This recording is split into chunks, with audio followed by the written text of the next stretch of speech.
last touch-up on this. Maybe I will use a couple of days on it and see what happens. If you have any questions, you are welcome to ask, of course. And yeah, so can I hear myself speaking? Can I hear myself speaking? Yes, I can. So turn this off, and then I'm just going to post it on Facebook and a little bit like this, and I'll be back soon to do the stream.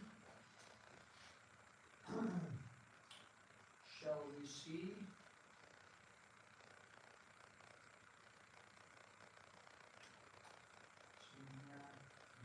Direct stream. Just gonna get it out on Facebook and stuff. So.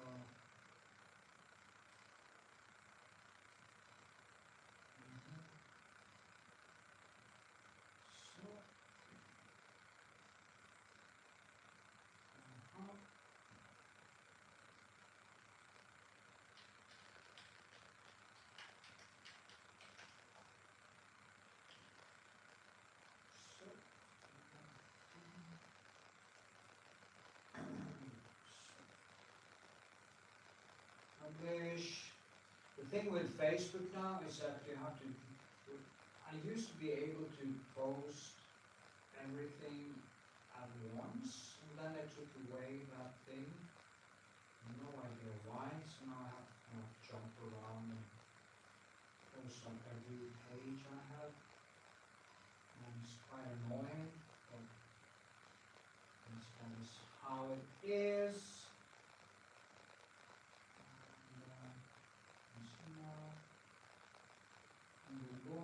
It's only in like 2 minutes anyway. It was kind of spontaneous stream today, so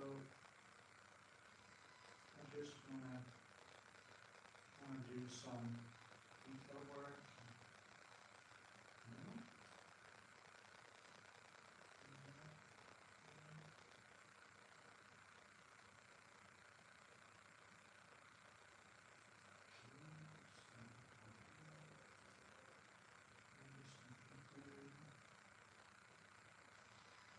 All my profiles, including basically PATRON also.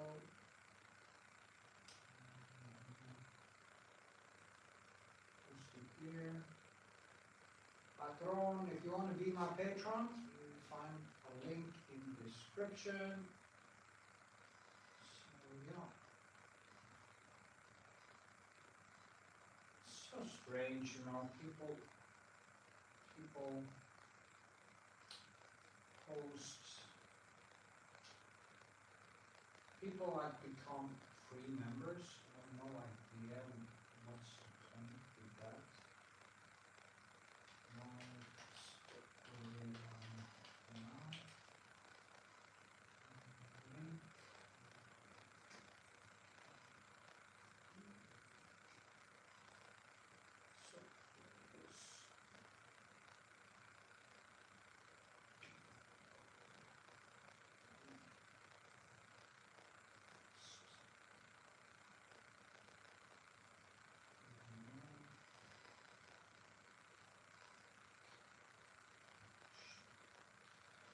Then one more,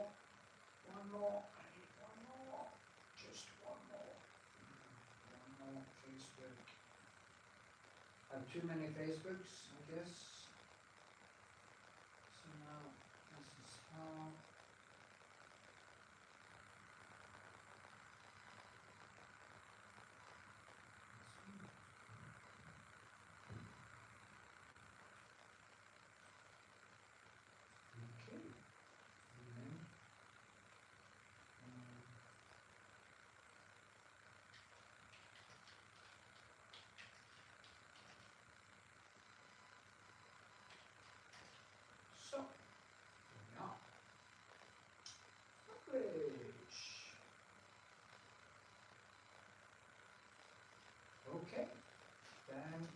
and start painting.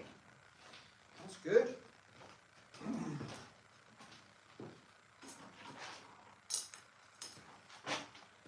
That would be fun. Just put on a stream and just let it roll. Just a picture of a painting the whole day. That would be fun. That would have been popular. People would have been pissed off, I think. Yes, I'm here. I just need to do one more thing. Very important. I need to watch my own stream on my other channels to up my view time. Yes, it's cheating, probably, but you know, I don't have that many people watching, so. Remember to give it a thumbs up, it's really important for the algorithm and for everything. Yeah. Yes, yes, yes.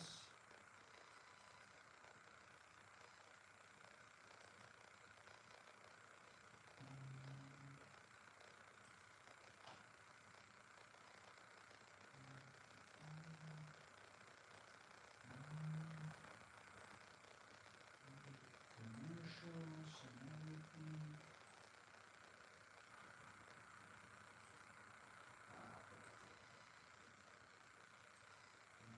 Art.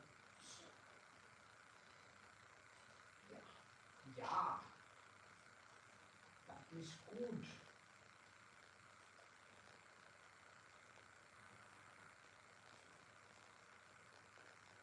So, okay.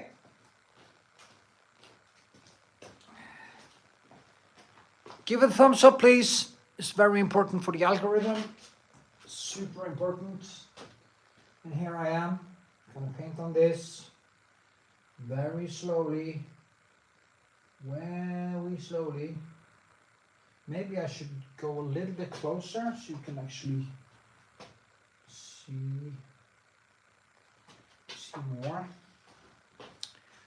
of it. I'm just gonna do like this, not closer than that, like this maybe. So, welcome. So,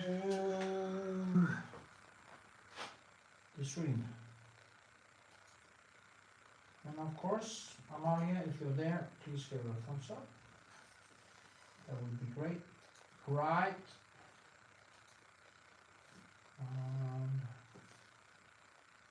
Yeah, if somebody wants to comment, of course, or ask questions or anything like that, please do. I will try to answer your questions about portrait painting, about the colors I use, and what to do and what to think. Now, it is such small nuances here. It's just crazy.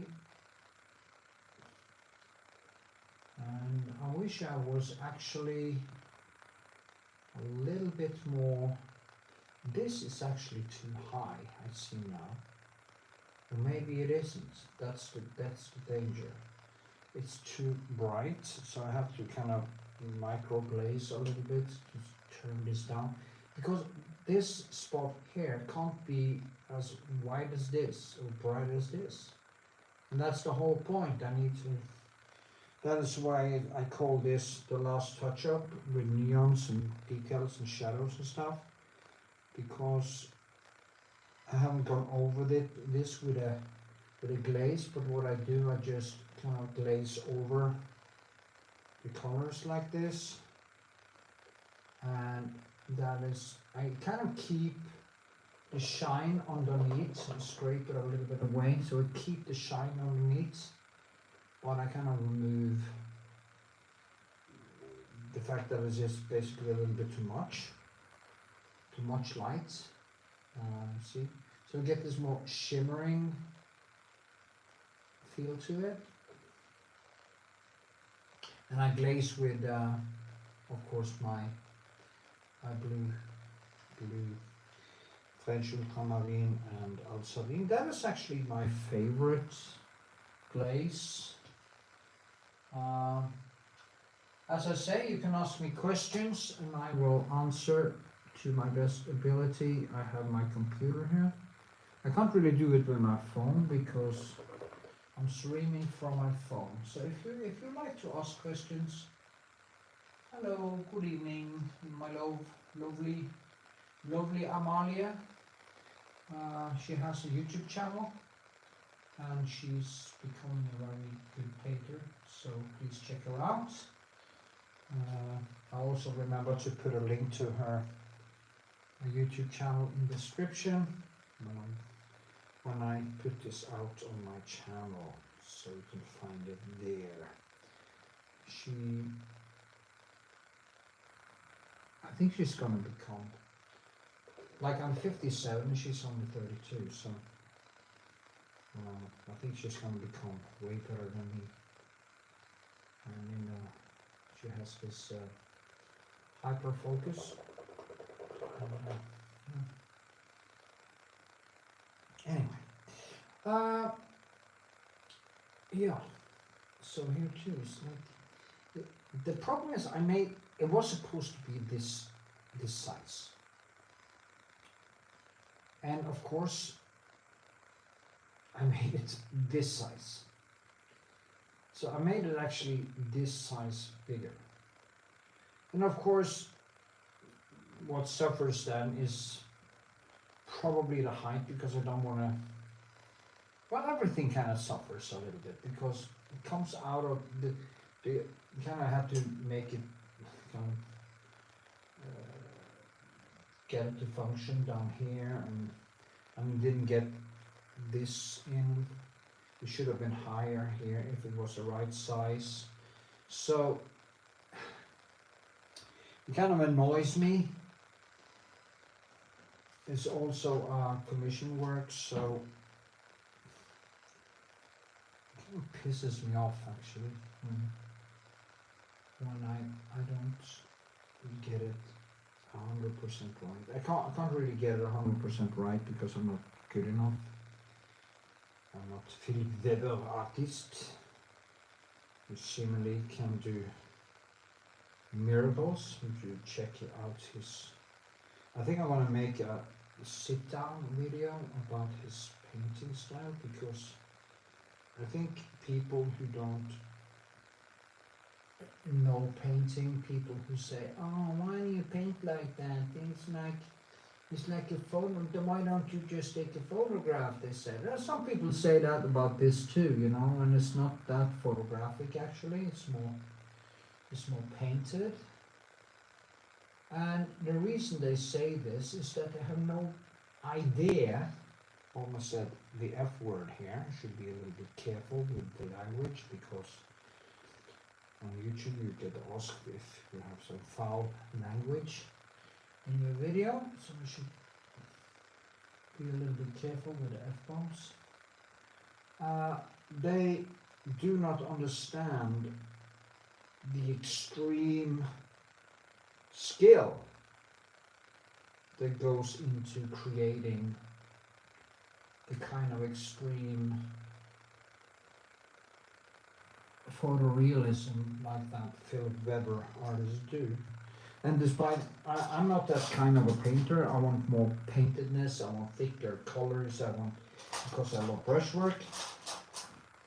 But I have to acknowledge his amazing patience and capability to create what he does.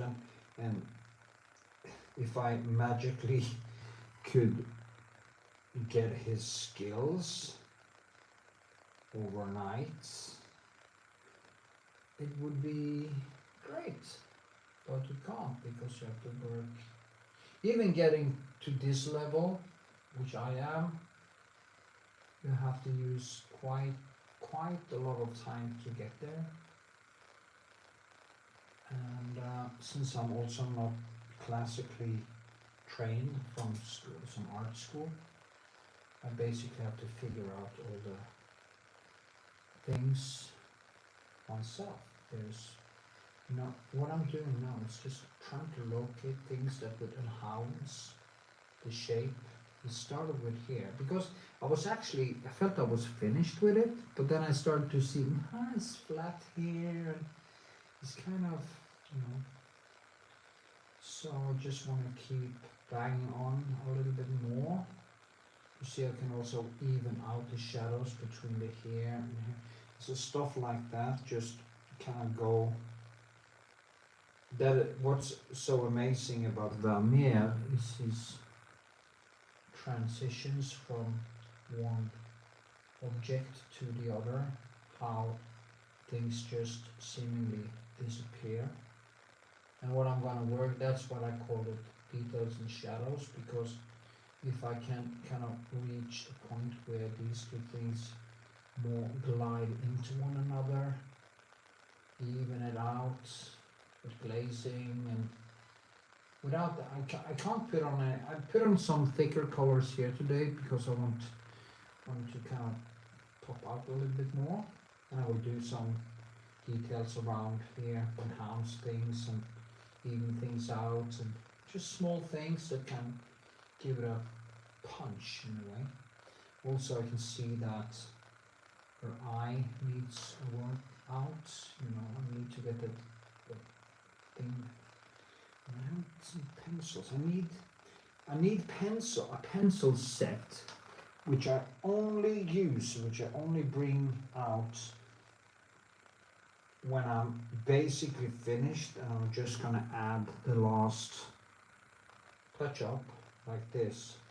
Maybe in Norway we call it morhår. I don't know. Maybe Amalie, could you Google what morhår is in English? Maybe.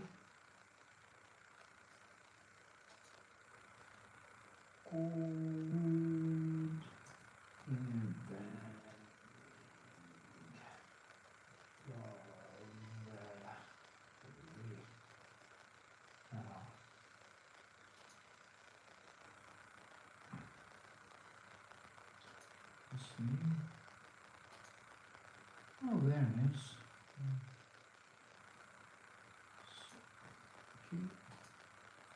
Okay. So I just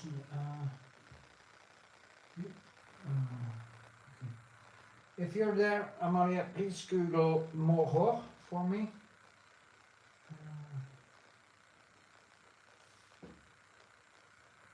Well, if anyone is from Norway who's watching, morhår, it's these small furry animals which they make bristles from. Usually I use the pig bristles, but for very, very detailed work you need these extremely expensive,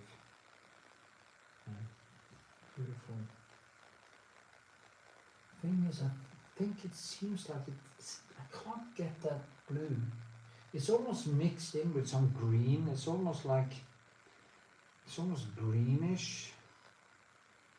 And it's so frustrating because I look at it once and I see the alsarin and the blue, and I look at it again and I see that it's green and or greenish with some French ultramarine in it. And yeah, I think that is it actually. I think I figured it a little bit out now. And then I have to kind of push it down again because I don't want it to pop out. And then I used alsarin again and the blue, and I kind of push it down again. Also, here's way too hard. So I need to even out that nuance in her eye there. More, but in English, what is it in English?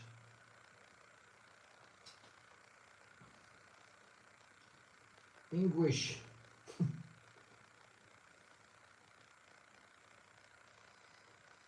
As we say nå, hva det på engelsk? Yeah, that's how. Hva det på engelsk? What is it in English, did I say now? So that is how the Norwegian language sounds like.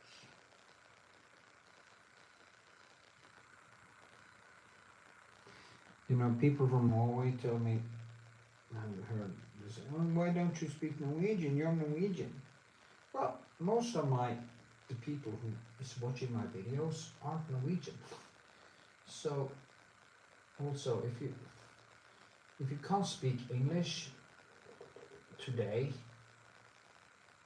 I mean, you don't really deserve to understand it, I think.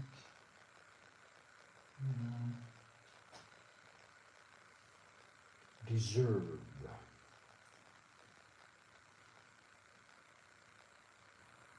Why is nobody asking questions? Anyway.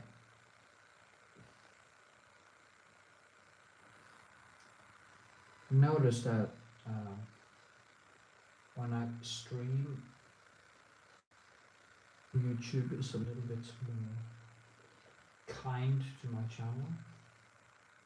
I think it's greener, that's the problem. You know, it's greener and bluer. And I have too much red in the shadows, so it kind of competes with the colors here, and that's what I need to do. I need to get this down.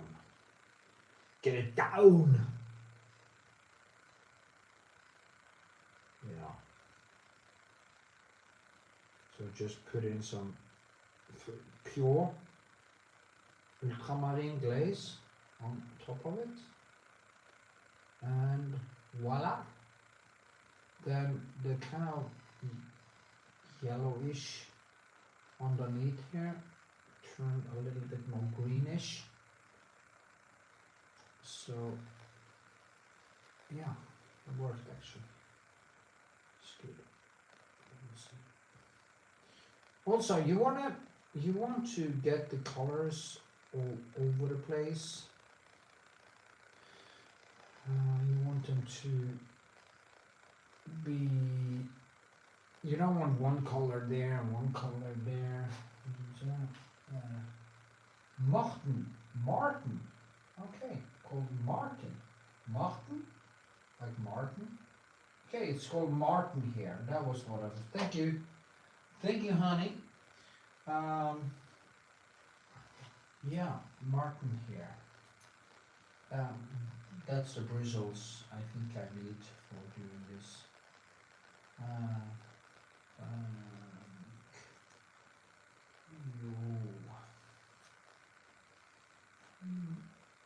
So, okay. Martin here. They're quite expensive. They do sell some imitations, that is quite good, and these are imitations. Synthetic, Da Vinci. I do think these two are quite good. But you know, if you have very expensive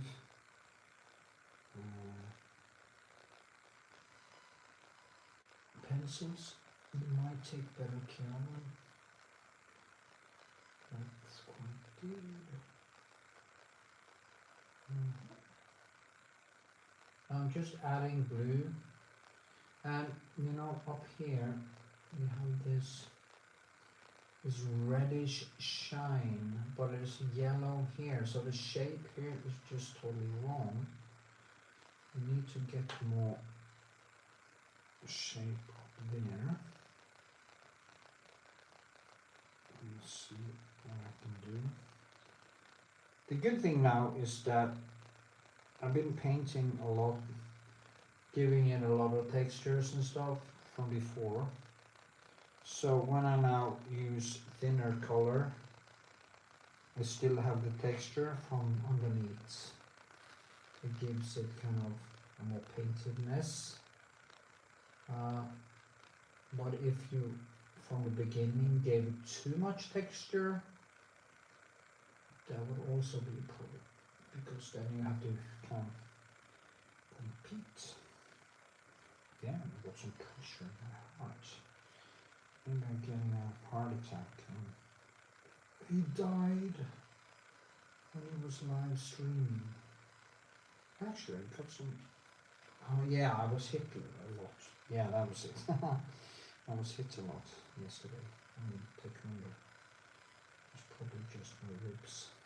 Hopefully. But don't die on the direct.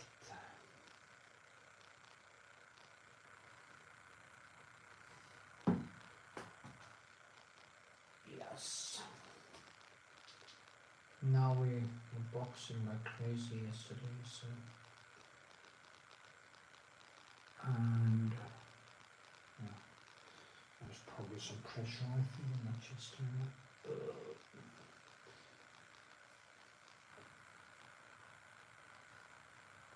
Anyway. Or maybe I'm having a heart attack.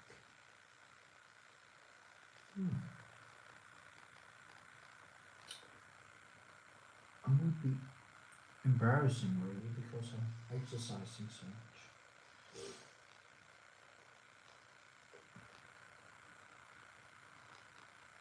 So now.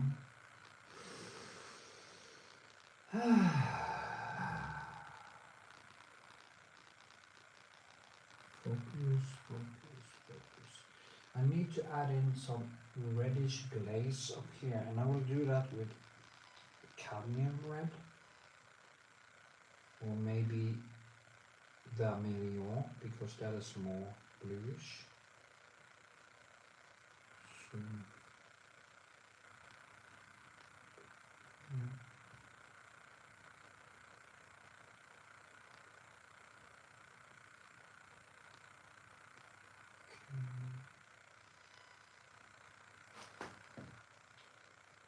Hello. How do you decide on the composition of the painting in terms of where you position the person on the canvas and what you include in the background? Okay. Well, I take a photo and then I just paint what's there. Basically, I try to, when I take the photo, like I can show you, this is the photo here, okay, and as you can see, the figure is smaller on the canvas, sadly, so I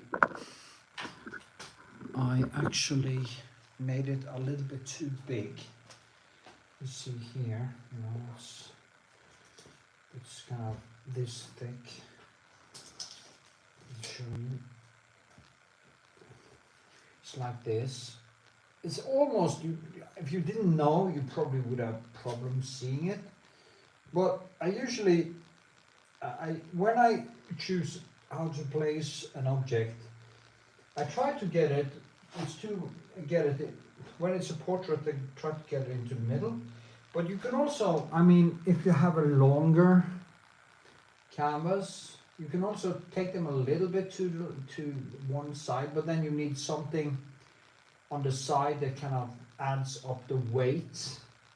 You can't just put, I can't have this shadow here and this and less thing on the side here, because then it falls over and the whole composition just falls apart. So when it comes to a portrait, I just try to get it into a center and into the gyllene snitt or the golden snitt or whatever you call it, like the, and that is what I think. It is kind of, I do it on intuition, but I'm a sucker for symmetry, so I just try to get it to become symmetric. And the way I start painting is just try to get the face right, on the right spot.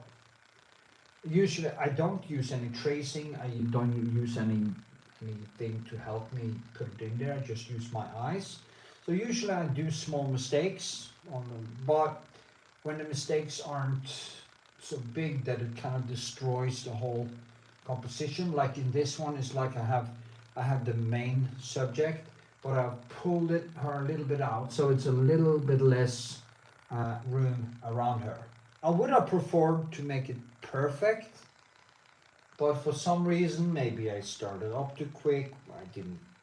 And that's a thing I actually learned the hard way all the time, to slow down when I do the sketching process, and not trust myself too much.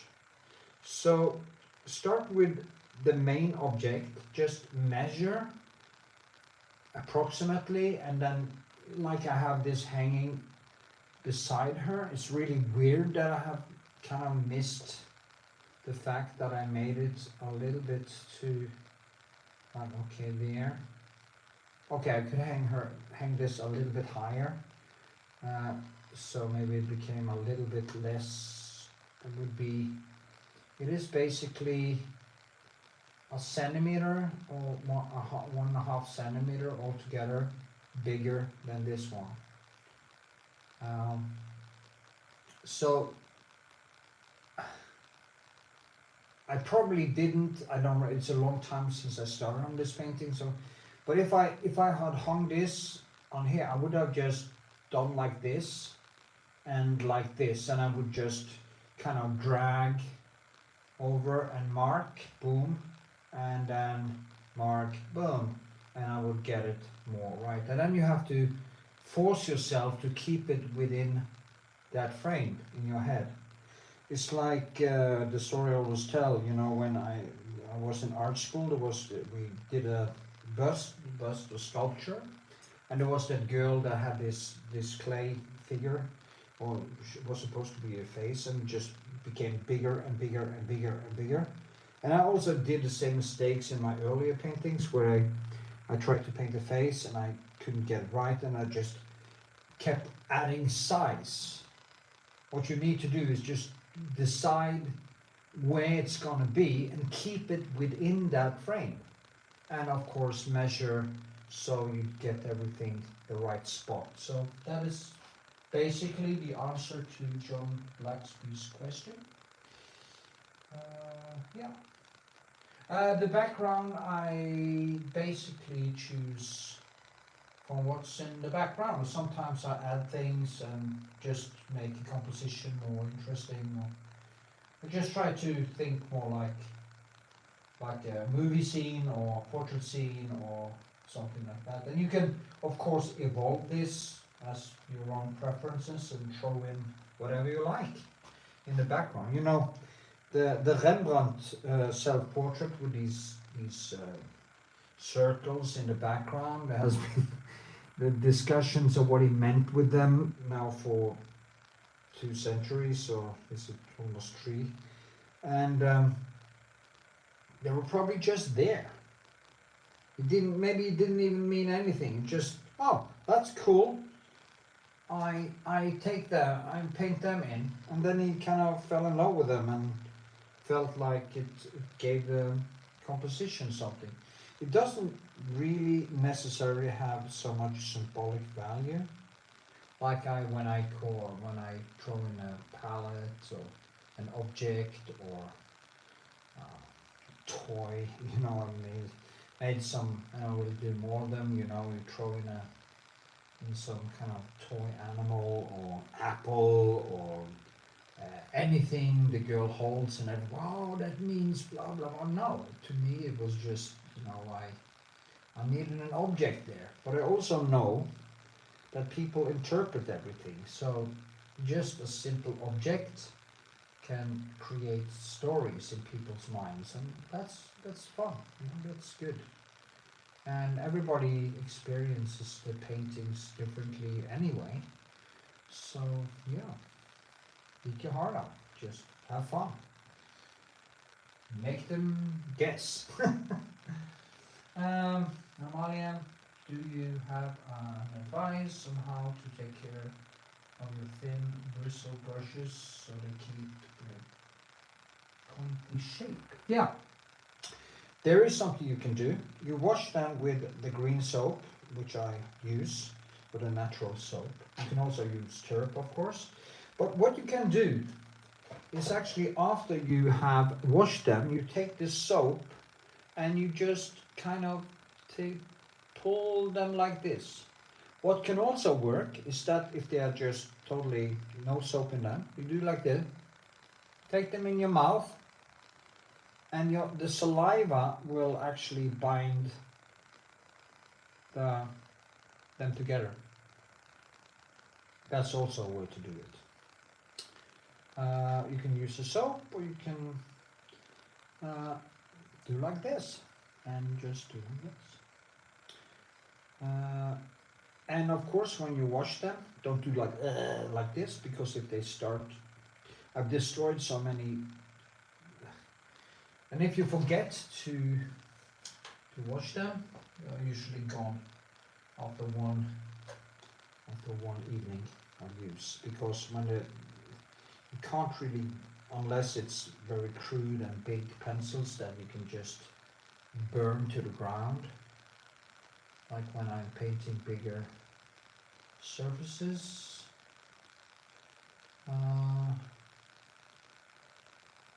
These are gone when they start kind of doing like that. So, and that happens immediately if you forget. Okay, I'm gonna put in some more blue here in one of the shadows, just to see what happens here. This is here. Also, you can also use your fingers. But what I want here is for the shadow to feel like it's actually there's something underneath. Never put in a shadow that is so dark.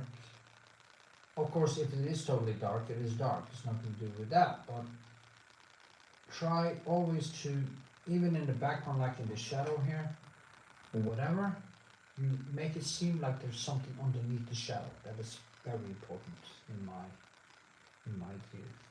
Yeah. Now I think therefore I am. Yeah, of course.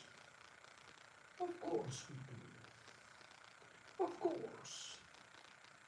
Also turn down this a little bit. And I also like to, maybe I will do that in this one. Getting quite, to be honest, I think I have done enough on it, but what's also nice is to add in more of these details, even getting them right. And if you are going to do that, you have to spend way more time on your painting, and maybe paint less paintings in a lifetime, but paintings with more substance, because I want something to kind of happen in the background here, like it does in the photo. But I also don't want it to take totally over, so the background kind of takes the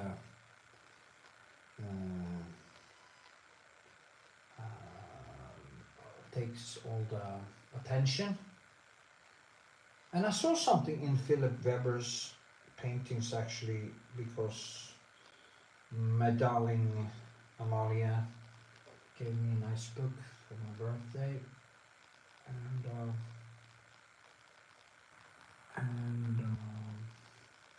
of him, and we noticed that the models is just amazingly painted, but things around it wasn't that detailed in the same way, and it almost clashed a little bit. So he has focused an extreme amount of energy on the models, which is just, yeah, you have to see it for yourself. The Philip Weber artist, I know I bang on about him ad nauseam, but what's of course impressing me about him is, like I say, his, not just his skill, but his stamina, you know, the time it takes, and the focus, and it's just crazy. And I have ADHD time 50, and I know how difficult it is to kind of get to that point where you find the peace to do something like that. So just that, to me, it's extremely impressive, and I can't emphasize that more.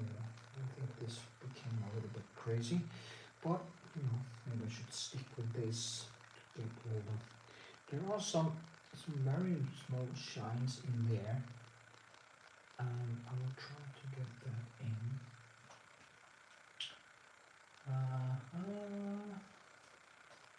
What time is it now?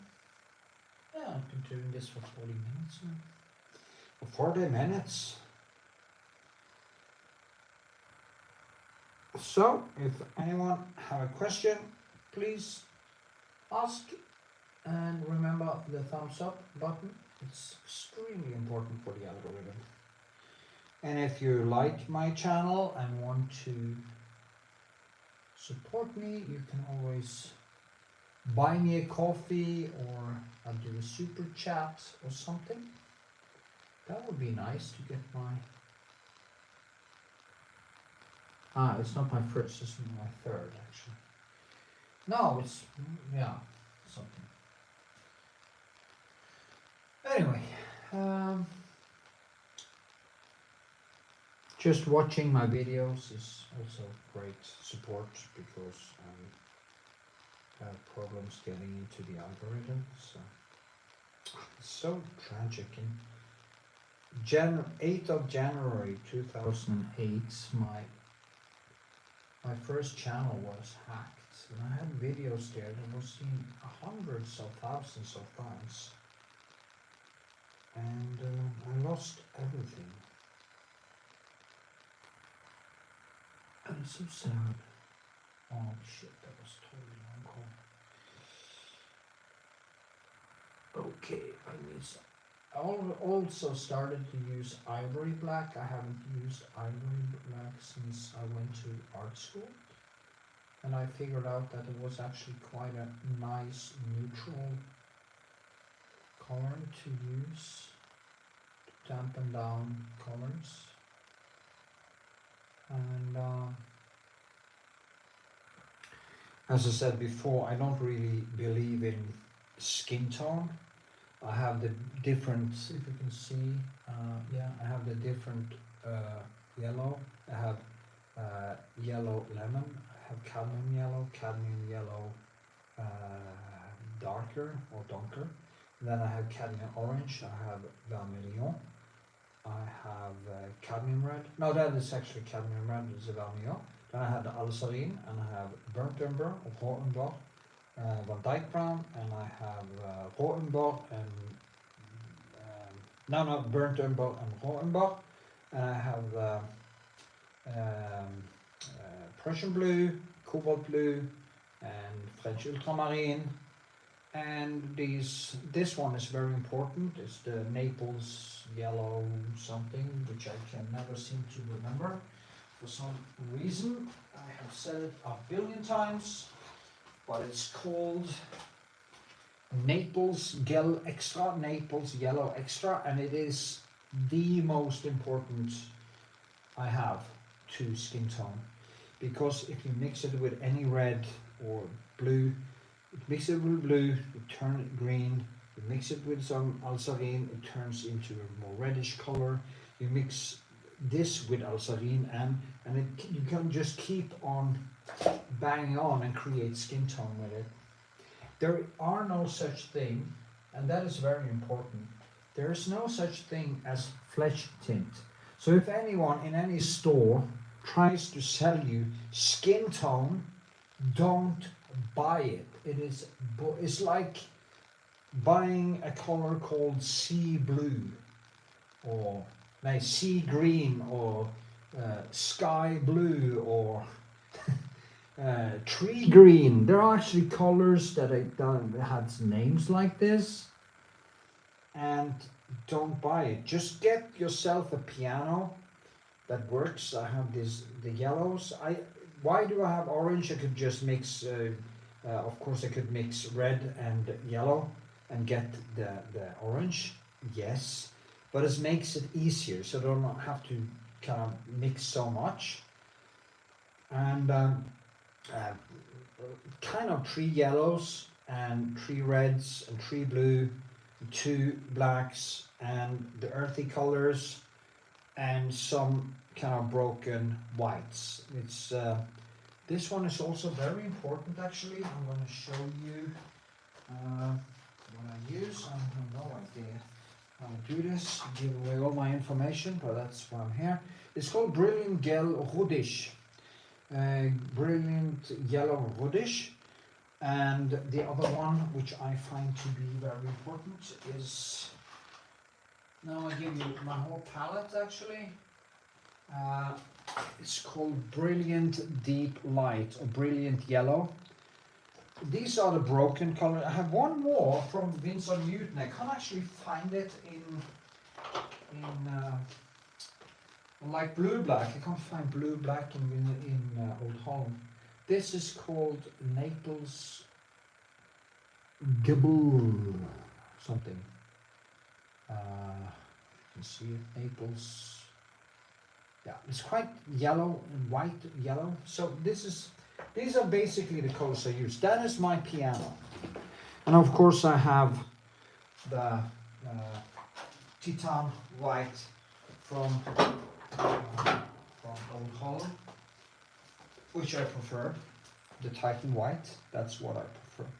Because this has the, you know, Old Holland has this clay-like thing with it, which I find extremely helpful. Yeah. So, any questions? Anyone? Remember the thumbs up, and yeah, I'm here for you. If you want to ask any questions about painting, please do. That's what I do. Voila. What's difficult is to get these very yummy transitions from this surface to this, and I can see 100 things now that is not good enough, and I could probably, that's a problem with painting. You can, if you are an honest painter, you can just keep on forever. I actually gonna make I'm gonna have an exhibition called The Art of Painting, and to this exhibition I'm gonna make, because the art of painting of course comes from the painting of Amalie, the art of painting. I'm gonna make a reproduction of that painting, and I think all my exhibitions, which is not going to be about some politics or anything like that, it's going to be called The Art of Painting, because that is what I do. I do nothing else but the art of painting. I'm not a conceptualist. I am very political, and I know it's very dangerous to be political. It cost me dearly on YouTube and Google, on Facebook, to be basically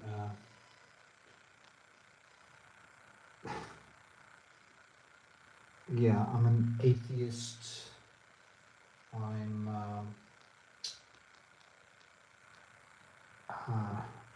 pro-Israel, strangely enough, for people, and I get a lot of pushback for that. But I read history and I know who's the problem is. I try not to make this into any issue on my channel here. You can actually go to my second channel called All Things Knut Andre Vikshåland. There I actually talk more about that stuff, more political stuff. But I try to keep it separate, because yeah, and I've been very outspoken about the COVID mania and all kinds of stuff, and I basically flagged by Instagram, by Facebook, by Google. And I see it when I post my paintings on Facebook. I almost get no traction at all. And I can't even do commercials for a couple of my Instagram accounts because of nudity or some. No, it's restricted because of some comments and some views. And I also see that when I comment on other people's videos on YouTube, I can't find my own comments when I go in and look for them with some other profiles I have. So yeah, I'm basically flagged. That's why I actually need you to also force the algorithm to show my stuff by. These are very nice for kind of surface work. Yeah, I need you to punch that button to send it hurtling into the algorithm. Yes. I'm also going to build up a new channel. I have also another channel where I only post my painting videos, and I'm making a fourth channel just it's gonna be called My Life, artist Knut Andre Vikshåland.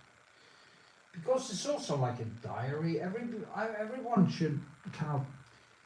Your existence is so beautiful. It's so weird that everybody should write.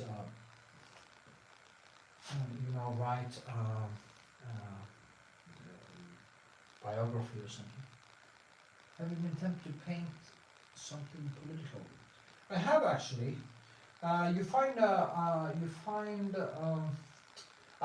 going to make a whole exhibition called The Human Condition, and I'm going to touch on everything from the extreme worst in human nature to the absolute best. I was actually planning something that I just can't do because I would go to jail for it. So I'm not going to go there, but I'm going to touch on topics that are very, very sad and bad, and paint portraits of horrible people and the best people. So I will become more political in my paintings. I just have been inundated with work, and I also, as you might know, I had to go to prison for a year. So I have so much to do that I can't really get started. There is one video of a painting on my channel called I think it's called The Human Condition. You see if I can find it. I can post it to you. It is a huge painting where I tackle obesity, poverty and war in one painting. I'm just going to see if I can find it. I painted this before, and I also painted this painting of Three Sisters of the Trinity, which is a political stand about religion. So you can find a full tutorial of that painting. I did paint some war scenes, and I painted, of course, my Muhammad, how to paint a cartoon portrait of Muhammad. That's 2 files, and one file I have several of them. So yeah, I actually painted Muhammad after the Charlie Hebdo massacre, and it can't probably not be more dangerous and political than that. So yes, the answer is actually yes. I have painted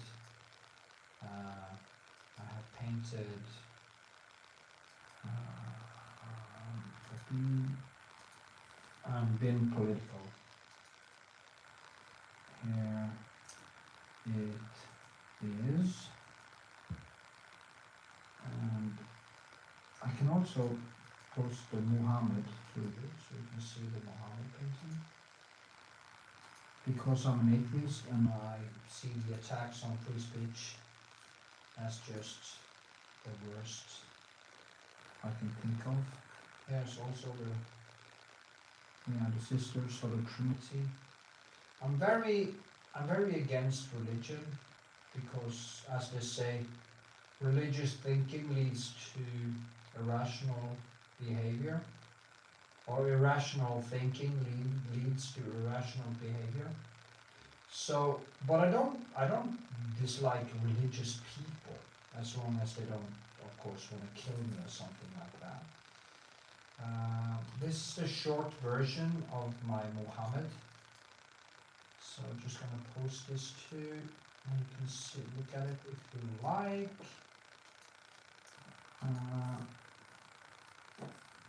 Okay.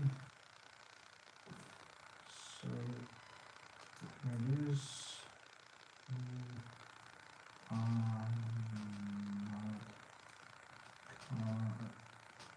Cartoon. And people say, "Oh, aren't you afraid of getting killed?" Well, I'm more afraid of not living than death itself. So, also going to show you the thing I made about religion or of Christianity, the absurdity of the Trinity, which the religious has been arguing about for 2,000 years almost, and killed one another over. I also painted the portrait of the Holocaust survivor Samuel Leon Steinmann, Norwegian Holocaust survivor, which is, I would easily could say that is probably one of my absolute best paintings. I think I should allow myself to say that. And here you have one of Christianity. So this actually got flagged by YouTube. Good evening. Good evening, Aaron. My Trinity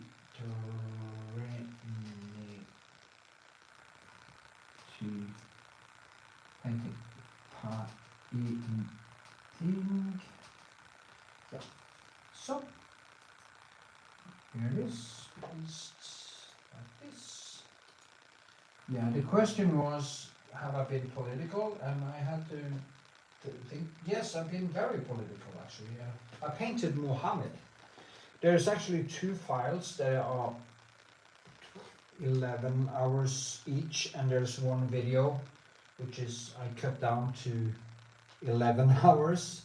Sadly, if I could, I would actually do paintings that lasted a day, or painting videos that lasted a day. If I could actually make videos that lasted a week, I would do that, because I could film every.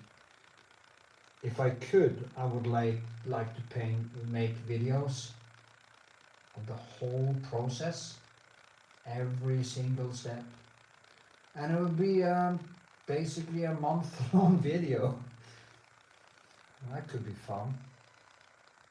And I could do a lot of stuff, listen to audiobooks at different segments. I could have, yeah, and live streams and so on. Hello, Divestro. How are you? So yeah, I need to do something with this, and I need to make this kind of. Here too is too yellow. It's way too yellow, and that is why I probably thought that this was too yellow, because underneath there it's more bluish. That is one of the things that I didn't like with it. I have to fix that. I have to get the right color, not the wrong color, the right colors in. I also need some new brushes because, yeah, Anyway, try this one. This is also synthetic, but at this point it doesn't really matter that much.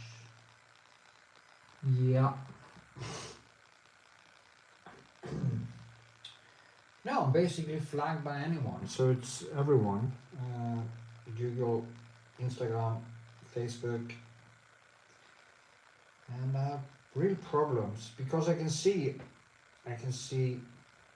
that I get no traction when I post on Facebook on pages and stuff.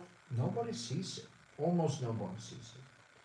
And I don't think it's because my paintings are that bad. I see people getting hundreds of likes and comments on really crappy stuff, and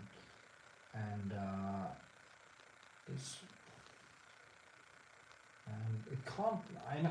I'm not exaggerating. I'm not think I'm no Rembrandt, as a person said on, because I say that my objective standard when it comes to painting, if I should pick someone, it is Rembrandt and it's Vermeer and Turner for landscapes and stuff. It doesn't mean that I say that I'm as good as them, because I'm not. I know that. And I know that I probably never will, but I can become as much myself as I can with the time I have. And that is my goal, to push my own limits and become as much me as I can with the time I have in existence. And when I'm dead, I'm dead. I'm not going to some celestial heaven or Valhalla to paint portraits of Odin. I wish, but it's not going to happen. So that's how it is. When I'm gone, I'm gone. This too, you know, everybody dies. It's like my father just broke his second hip, and I wish he had such a long life, and he has experienced so many things, and I wish that he could have written his memoirs or something, or made videos, or, you know, so people, it's so sad that people just bloody well disappear. And there's nothing left from the consciousness that came into being in this weird existence. And, yeah. That is why everybody should have a creative hobby. Everybody should manifest life in some way, some value. Paintings or books, they don't have to be that good. As long as they are personal, there will be a voice, you know. It's like I was thinking the other day about all the people who died in the Ukraine war, all the young people, all the people who are dead because of Putin's crazy ambitions. And what they should do at the end of the war was to make, you know, in New York, they made this beautiful, if you have been to New York and seen Freedom Tower, you have the names of all the dead in a circle, or in a square actually, around this beautiful fountain where one of the towers stood. And it is such a beautiful way. But what I would like is that you had a monument like this, and you also had videos of the people, what they did, who they were, how needlessly they died. I wish they could do something like that. So, to keep their memory alive. You know, there were this madman that killed a lot of people in Norway in this stupid terror attack in 2011, and they just made this monument, and it's just so sad to see what the artist came up with. It's nothing. There's nothing about the victims. There's nothing. There should be a monument with pictures, at least pictures and their name in the middle of the city. But no, they pick some conceptualist artist that conjured together some bullshit and call it art. So yeah. Anyway, that was a rant.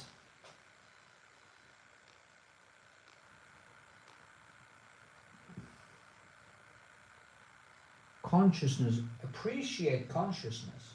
When you start to appreciate consciousness, every human being becomes important because you understand, when you understand how rare in the universe consciousness is, then you will appreciate every single, good or bad, every single expression of true personality.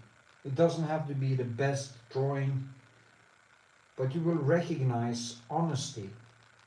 The amateur aren't necessarily that skilled, but they can be very honest.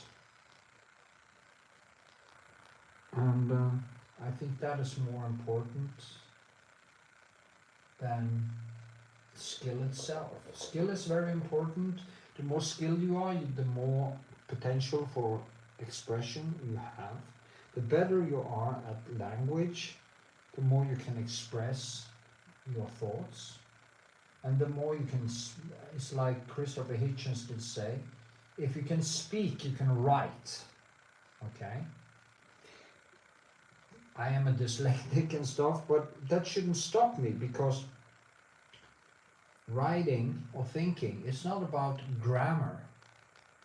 And I get criticized for that when I argue about politics or something like that on the net. Then, oh, your grammar. Yeah, your grammar.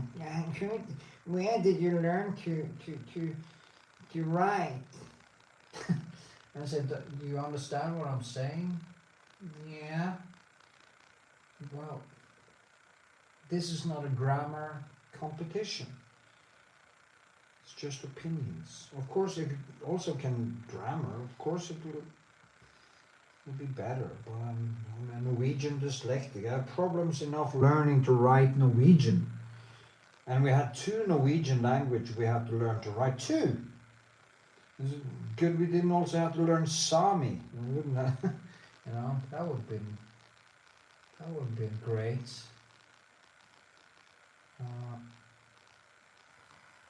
Two different Norwegian written languages would just make the chaos for a dyslexic even worse.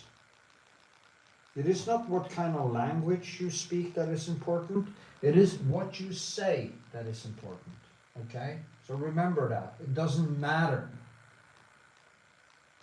The language doesn't matter. You can talk like an idiot in any language.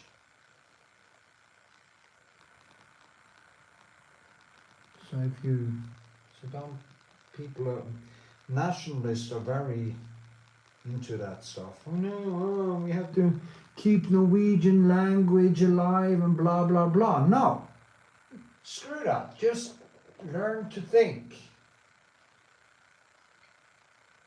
Learn to speak. No, learn to think. That's the most important thing. Learn to be honest. If you do that, the rest will kind of fix itself. And English is a very good language because a lot of people speak it, you know. The problem is the countries who doesn't want to acknowledge it. It's like Germany, people doesn't speak so much English. And the French is horrible. I mean, you can find a kid in some village in Africa where they don't have any running water, and the kid speaks English, you know? And the French don't even, when I was in France, as many years ago now, I had problems getting the people in the information desk in tourist information to speak English. You parle français? No, I'm Norwegian. this is tourist information. You should be able to speak all languages. Luckily now we have AI, so we can actually just kind of ask ChatGPT. But there was a time, so funny, I actually remember when we got phone, we had one TV channel and no phone at home. So people came knocking on your door. Are you home? Can I visit? It's like, that was normal. Now people come knocking on your door and you just want to spontaneously visit you. You think people are crazy. It's not fun.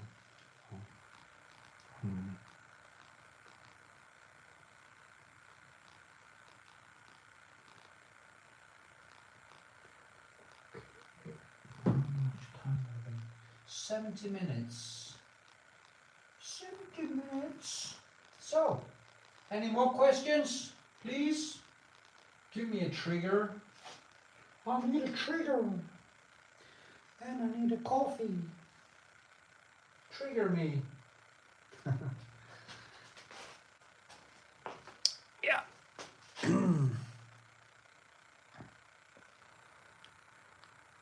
Okay, 10 watching, 8 likes, only 8 likes? God damn it. I need more I need more thumbs up. Give it a thumbs up. Woo. Like this. It's a delay. Yeah. Anyway. Okay, I'm gonna go deeper into the painting now. Should I do 90 minutes to 20 minutes more on this? And maybe talk a little bit about painting also.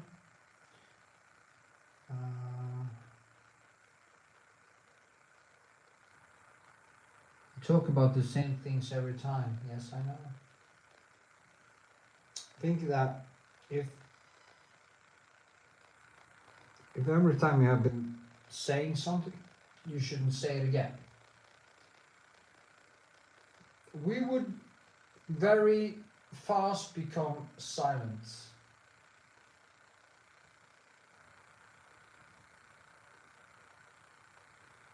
I had this girlfriend that I think was basically a covert narcissist. I think, I'm pretty sure she is or was or whatever.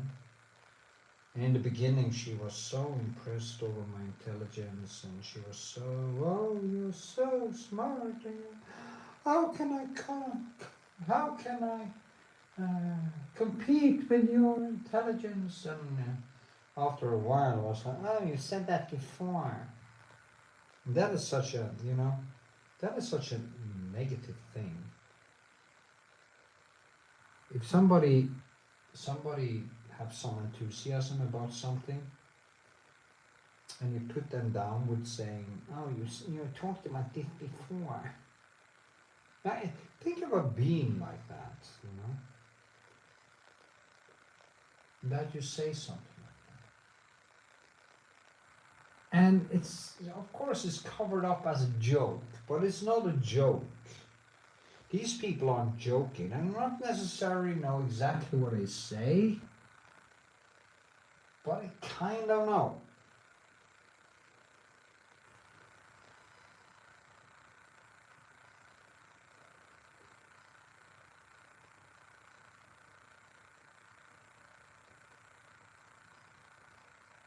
It's like they say, it's like, well, at least you blah, blah, blah. Okay?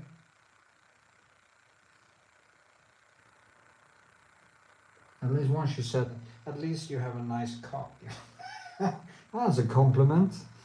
But it's like, it's a word we use. What is the word again? Now I can't really remember.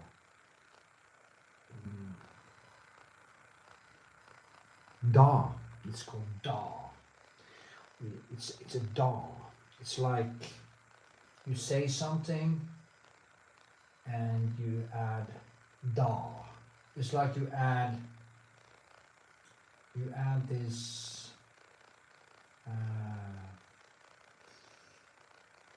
you add in yeah, it's what I said. You add the da in Norway would be you are nice, but it's basically, but it's more hidden. It's more hidden. So it's very hard to kind of attack it. You can use that word in other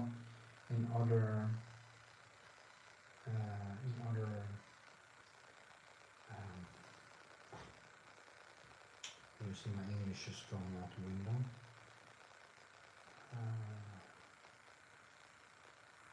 Yeah, you know, hopefully you know what I mean. In other circumstances, when it's not talking about something personal or criticizing someone, or it's like you say, you're ugly, but you have nice clothes, and they insist they gave you a compliment.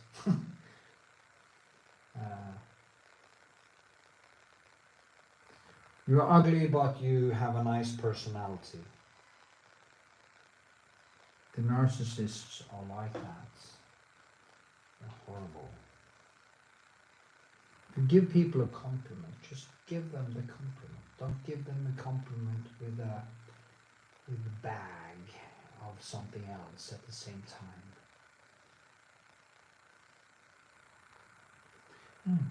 There's a rant. So drop off me talking about other things than painting.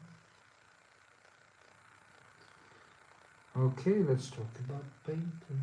If people ask me about painting, I will actually talk more about painting. The problem is when people don't ask me questions, I just talk about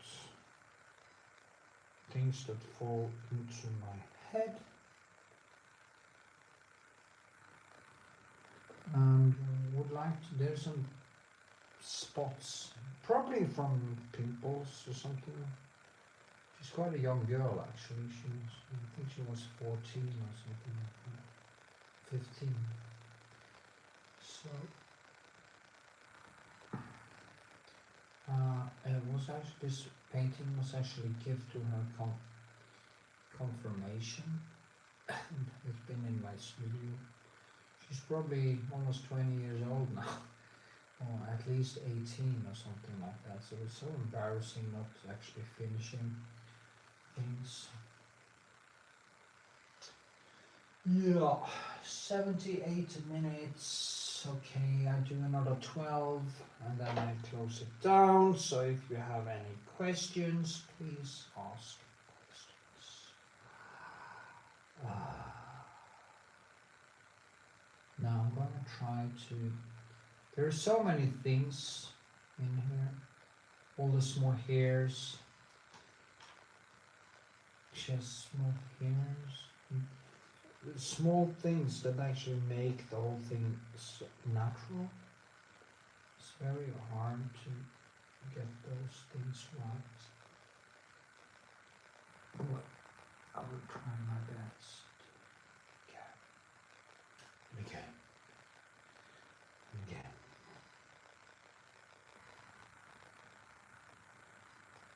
See now?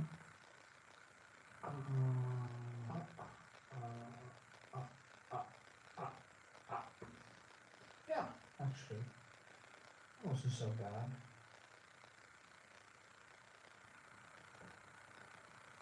Okay, and this has to be also rounded more. And it's also in the green.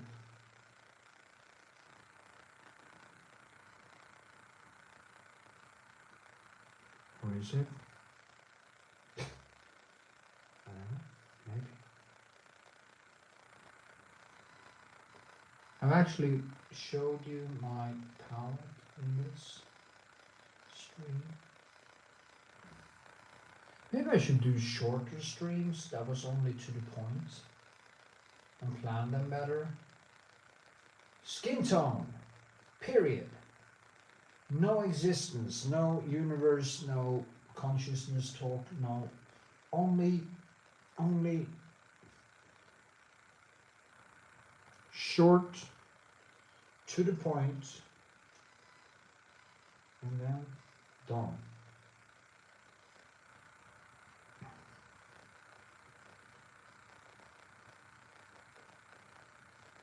So difficult to see.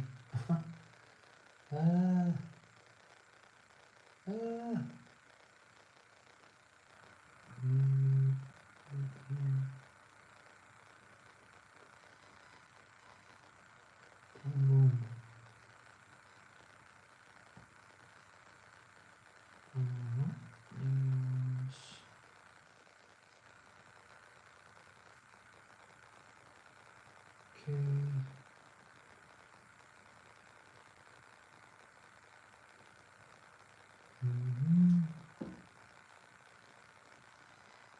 I was actually going to make this. The shadow goes higher up here. Yeah, see that now.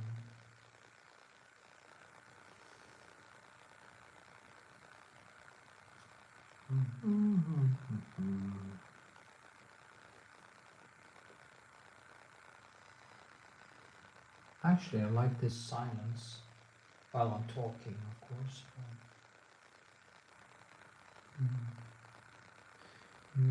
Again, remember the thumbs up, leave a comment, and tell me what you think, and ask me questions. You have 10 minutes to do it, so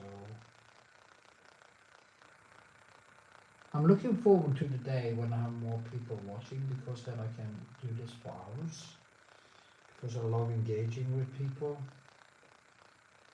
and talking to people. So yeah.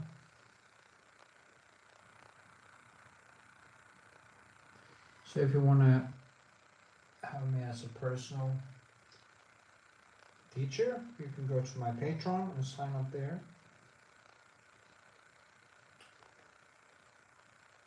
If you just want to support my channel, you can of course go buy me a coffee or something, buy a super chat. That would be nice.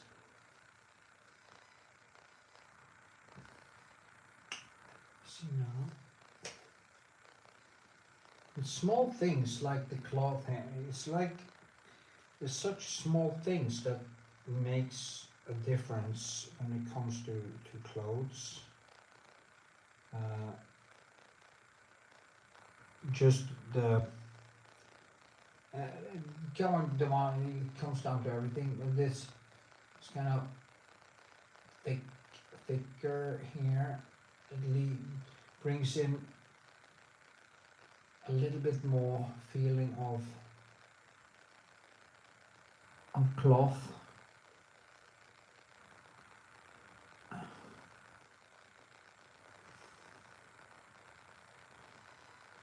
Like this. Yeah.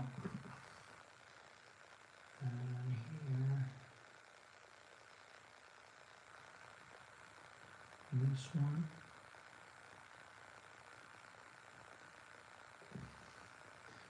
Trying to create some more 3D effect also in the clothes. I find that very important. Also, there is a more neutral blue under her nose there.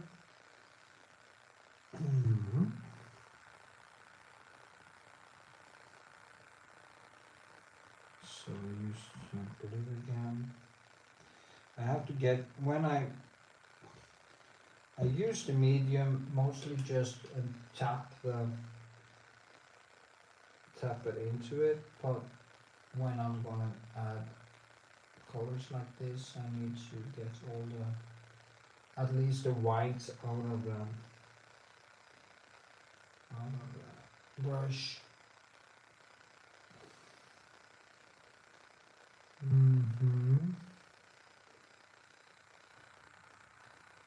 Yeah, that's better. It kind of comes out more. She also has this characteristic nose, kind of recalled nose bone, which is a little bit characteristic for her. So you overdo it and boom, it's gone. So be a little bit careful with that. Well, you know, nobody would doubt that it's her. So that's not my biggest problem. I did a fairly good job.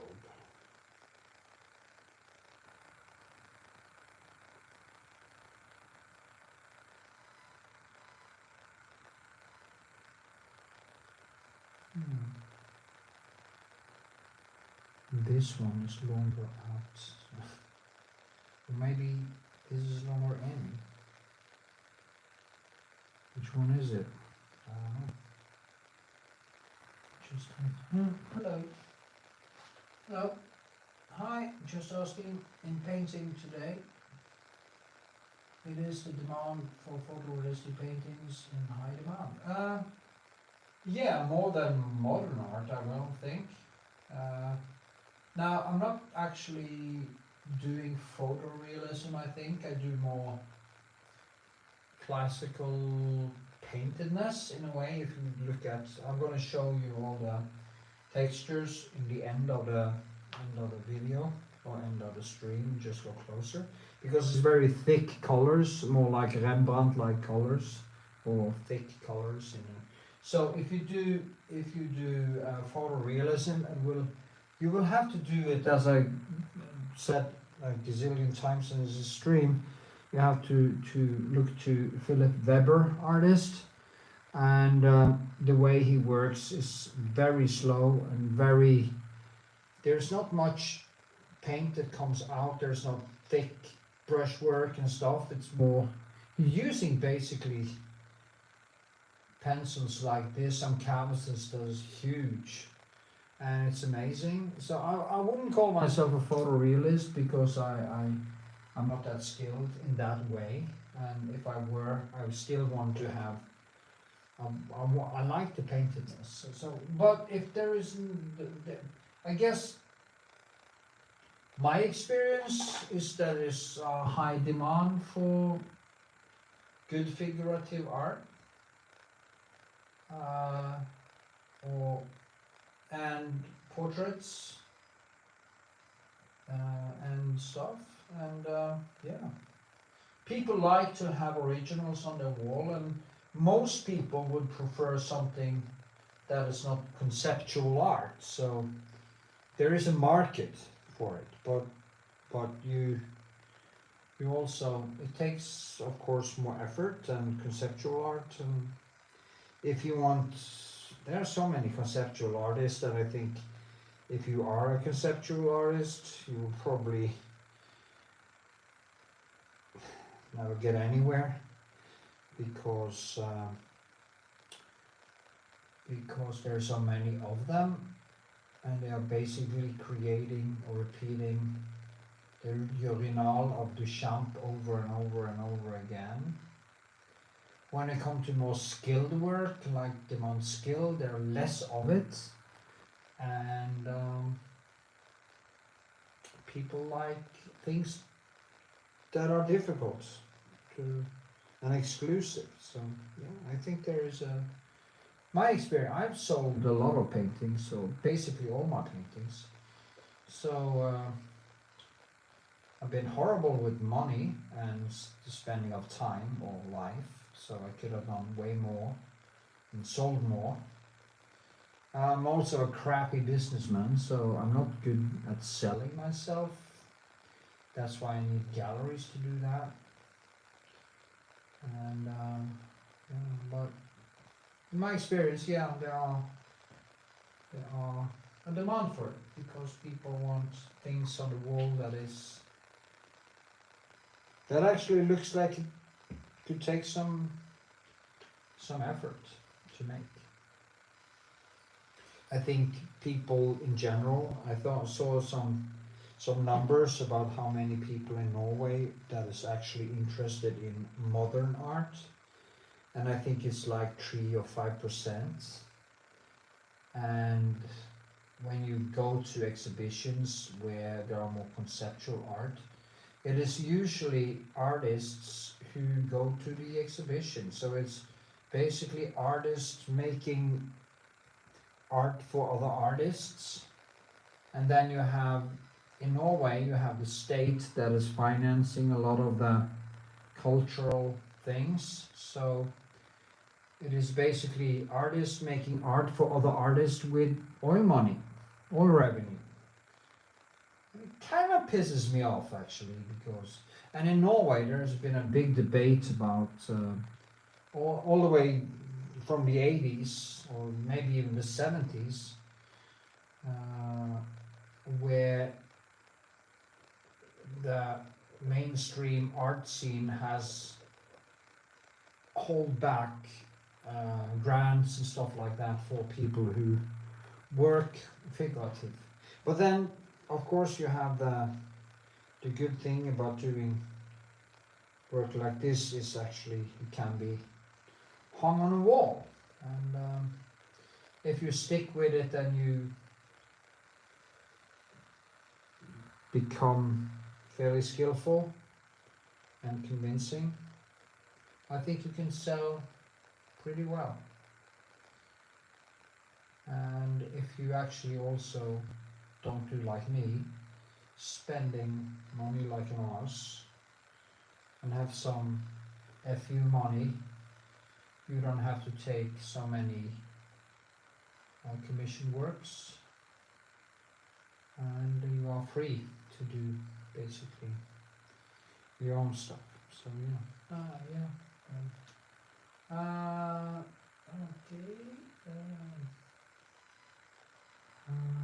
So far, when I paint, my paintings fall somewhere between realistic and 80% expression. Yeah, that's good.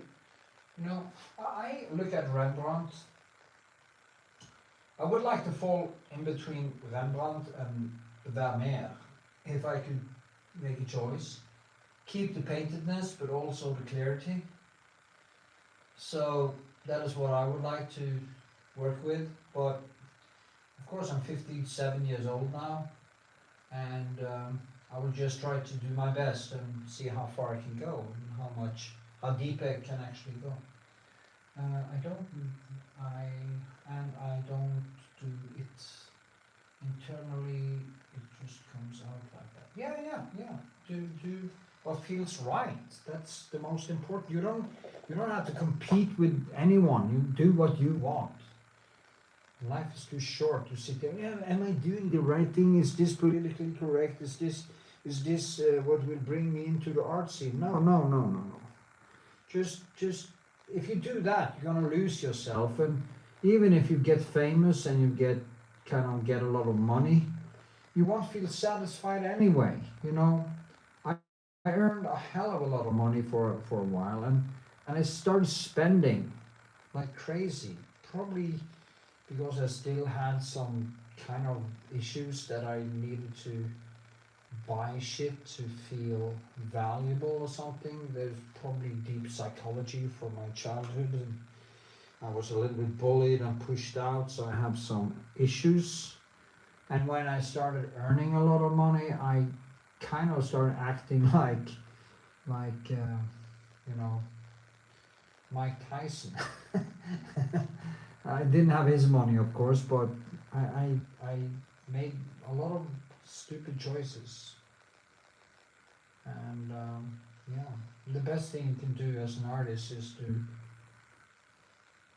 live like a stoic, you know, be a stoic. Vermeer and Rembrandt, good choice, yeah, it is.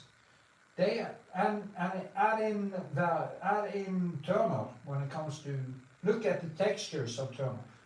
Go into Turner's painting and go close and look at all the overpaints and stuff. I was at the Frick Museum up in in Central Park in New York. I've been there many times, and they have some of the most beautiful Turner paintings, and I put my nose into it, and the guard came, oh, you can't go that close, but I have to, you know, I have to see. I mean, I wanted to see through the glazing, through the layers, to the deep layers in deep underneath, to see the person. And that is what I say about brushwork. You can actually see the person's personality in his brushwork. And yeah, you know, yeah. It's a language. It's also it's a kind of a time travel, or time capsule, or it's when you look at brushwork or paintings, you actually look into frozen time. It's frozen time. It's just amazing how that is. That is why everybody should do something creative. And that is also when every time I post a video on YouTube, and people watch the video, they prolong my life. And when I'm gone, hopefully my daughter or my girlfriend or wife or whatever she is when I die, she will keep it alive, or your kids will keep it alive and keep on posting videos. You can do it now with AI, and you can take older material and make it more interesting. I mean, even I've seen that Bob Ross guy, you know, I can't stand his paintings, it's just so horrible. And people say, oh, well, it was paintings for people who wasn't that good, and it makes people who can't really paint, they can have a, well, you know what? You don't want to teach people to be crappy painters or crappy artists, okay? You don't say, oh, you're too stupid to become good. No, everybody can become good. So that is why I sorry, I shouldn't have said that. I can't stand when people say that mediocrity is a good thing because people can have a hobby. You know, if you're gonna do something, do it, stretch your limits. 30 years or so, yeah, my brother saw it and said, he's much better looking.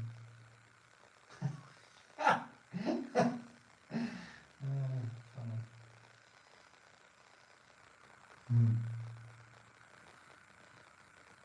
Looks better. That's good. I think that's cool. Yeah, we tend to kind of make ourselves look better, I think. I see that's also funny with now I'm actually aging now. I can see it, you know, and I always stayed quite young. Oh, people always thought I was way younger than I am, and in this light, it's horrible. If you see me in this light, it's really horrible. So I think I look better than I do in this light and stuff, but I can actually see that my skin is not that tight, and you know, and that's also a thing when you make art videos and stuff. You can actually, like actors, you can actually see yourself age on the screen. Maybe that's a bad thing, I don't know. But I'm kind of looking forward to when I'm 100 or 90 or whatever, which I demand to become because I have so much to do, that I can look back on my old videos and say, wow, how things change, you know, yeah. So, anyway, it's 98 minutes, so it's 100 minutes soon. So I will close down now. I look good, thank you. I think autistic people tend to be more... Yeah, I totally agree. If they don't drink themselves to death, like I was seeing, you know, Johnny Depp today, He was in Havana and he was drinking, and I just posted a comment on YouTube saying it's so sad that this guy is basically drinking himself to death because he could have looked so good. Just look at Russell Crowe. He had gained so much weight. He's so fat. It's just horrible. And he could have looked basically like he did in Gladiator. If you look at Brad Pitt, you have a good example what happens if you keep exercising and taking care of yourself. Now, we have to say that Brad Pitt also have been an alcoholic, so he has probably good genes. But then again, if you do a lot of bad things when you're younger, and you at least exercise and stay in shape and stuff like that, and you stop drinking, you can actually pull yourself back quite good. So yeah, I've done everything. I had to remove, get 2 new hips because of overtraining, and now I have to I was actually going into a new surgery the 23rd of April, but my father broke his hip, and it was like touch and go because he's 86, and I postponed and I killed both my hips with training, martial arts, dancing, a lot of sex. And yeah, and now I actually ruined one of them and loosened from the bone because I did way too much strength training after my first hip replacement. So now I have to fix that too. So I've been in pain for many years now.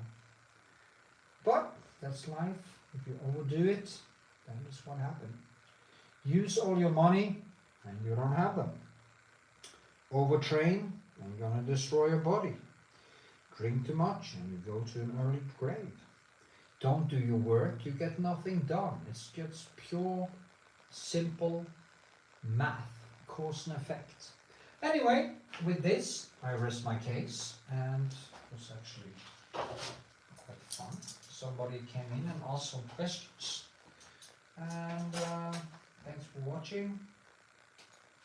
Thanks for being here.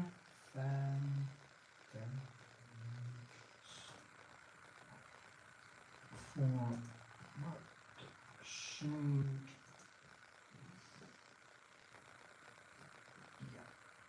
okay. So I'm gonna focus a little bit closer on it. Just gonna loosen it from here.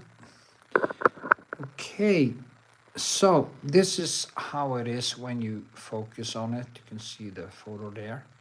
So I think it's getting quite close, but I'm gonna focus closer on what I talked about when it comes to the textures and the Rembrandt type of painting. Why this is not, it's very yellow, sad to say, because my phone doesn't pick up the colors very well. But yeah, there's gonna be a tutorial actually of this when I'm done on my YouTube channel. So process video.